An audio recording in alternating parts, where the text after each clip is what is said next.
সকাল সকালই দুঃখের সংবাদ, সেটা হচ্ছে আমাদের যে পাংশার সব থেকে বড় স্বর্ণের দোকান, আপনারা জানেন শিকদার জুয়েলার্স, তাদের যে মূল কারখানা উপরে থাকে সেটা রাত্রে হচ্ছে চুরি হয়েছে। বেশ বড় ধরনের একটা চক্র অনেক দিন ধরে হয়তো বা ট্রাই করতেছিল।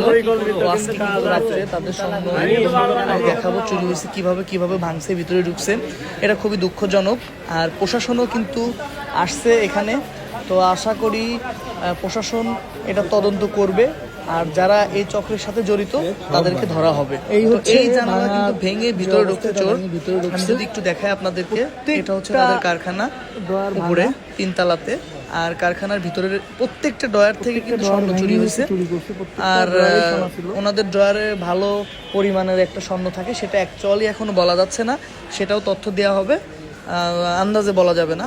এই হচ্ছে অবস্থা, এটা দিয়ে ঢুকছে ভিতরে, আর এখান দিয়েই কিন্তু চুরি হয়েছে। আমাদের প্রশাসন কিন্তু স্যার আসছে, ওসি মহোদয়, তো দেখা যাক কি হয়। আশা করি ইনশাল্লাহ এটা সুস্থ তদন্তের মাধ্যমে চোরকে ধরা হবে। তো এই হলো অবস্থা এখন ঘটনাটা। তো আপনারা সবাই সাবধান, বর্তমানে কিন্তু চোর অনেক বেড়েছে। তো যাই হোক,